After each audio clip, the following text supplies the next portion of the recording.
Serang, Banten 8 Mei 2026. Di era digital saat ini, literasi bukan lagi sekedar mampu membaca dan menulis, melainkan fondasi utama untuk membekali generasi muda menghadapi tantangan global.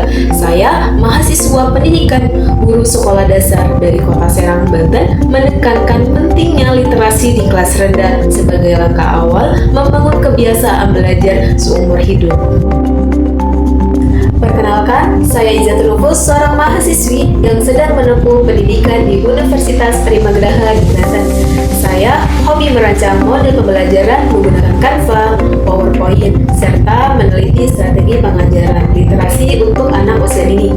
Pengalaman saya di lapangan di sekolah SD setempat membuat saya sadar literasi di sekolah rendah harus menyenangkan agar anak tidak trauma dengan buku.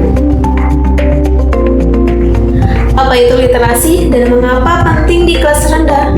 Literasi didefinisikan sebagai kemampuan individu untuk memahami, menganalisis, mengevaluasi, dan menciptakan teks secara efektif dalam berbagai konteks, menurut UNESCO pada tahun 2023. Di tingkat dasar, literasi mencakup 4 pilar utama. Yang pertama ada literasi membaca, yaitu kemampuan mengenali huruf, kata, dan kalimat sederhana.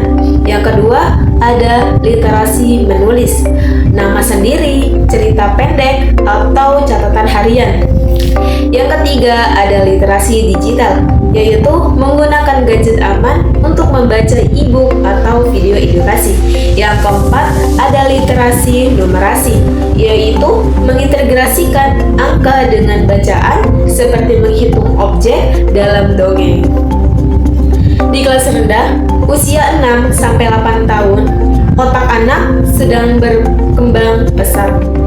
Jika literasi ditanamkan sejak dini, 40% anak Indonesia beresiko mengalami kesulitan belajar jangka panjang, seperti data Kemendikbud pada tahun 2025. Strategi praktis literasi di kelas rendah. Berdasarkan pengalaman saya, berikut beberapa strategi lengkap yang diterapkan oleh guru sekolah dasar. Lingkungan kelas kaya bacaan. Pasang pojok baca dengan buku bergambar, komik, dan majalah anak.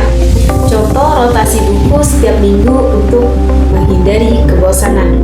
Yang kedua, ada metode bermain atau playing basic learning. Gunakan permainan seperti tebak kata, gambar, atau mendongeng interaktif.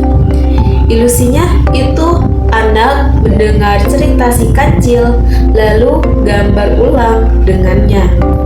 Yang ketiga, ada literasi teknologi. Aplikasi seperti Baca Anak atau Canva for Education untuk buat cerita digital. Saya sarankan mulai 10 menit atau hari tingkatkan 30 menit. Yang keempat, ada penilaian formatif. Buat teks sederhana seperti multiple choice gambar atau esai gambar. Contoh soal gambar apa yang diceritakan kancil ke kura-kura. Yang kelima, ada kolaborasi orang tua. Bagikan tugas rumah, baca bersama orang tua via WhatsApp group. Implementasi GLS bertahap. Program GLS dibagi menjadi 3 tahap. Yang pertama ada pembiasaan. Minggu pertama sampai keempat kenalan huruf via lagu. Yang kedua ada pengembangan. Minggu kelima sampai ke-12 baca cerita bergambar. Dan minggu ketiga adalah pembelajaran lanjutan. Minggu ke-13 sampai seterusnya tulis baca ulang cerita. Mulai dengan 15 menit membaca sebelum pembelajaran seperti membaca artikel dan buku hewan untuk bangun konsentrasi. Saya tambahkan menggunakan MKS, lembar kerja siswa gratis dari Kemendikbud untuk latihan fonik dan kartu kata. Media dan metode inovatif. Gunakan media seperti buku cerita bergambar, alat peraga edukatif, video pembelajaran, dan aplikasi tabel untuk stimulus multisensori. Terus ada metode efektif. Alistus, mengajar baca, tulis, hitung dasar. literasi pojok baca, discovery learning, dan project basic learning.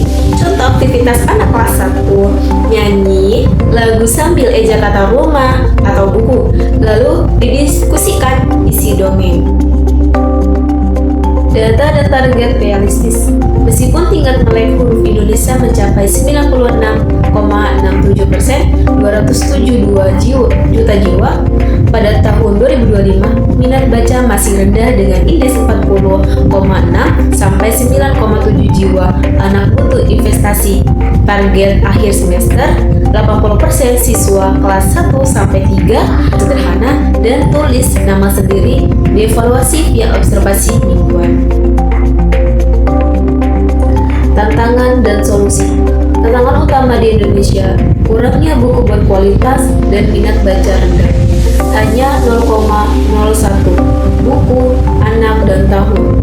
Data Perpusnas pada tahun 2025. Solusi saya, gunakan sumber gratis seperti perpustakaan digital, Kemendikbud, dan kolaborasi antar guru via komunikasi.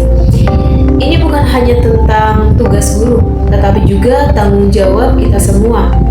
Mari mulai dari kelas rendah untuk melahirkan generasi literat. Kesimpulan pada pertemuan hari ini, dengan semangat kolaboratif, saya mengajak seluruh guru, orang tua, dan pemangku kepentingan pendidikan di Indonesia untuk segera bertindak. Literasi di kelas rendah adalah investasi masa depan bangsa. Ayo, mulai hari ini, baca satu cerita, ubah satu kehidupan. Mari dukung inisiatif seperti ini agar anak-anak kita tidak hanya bisa membaca, tetapi juga mencintai membaca. Bersama mewujudkan Indonesia Literat 2030.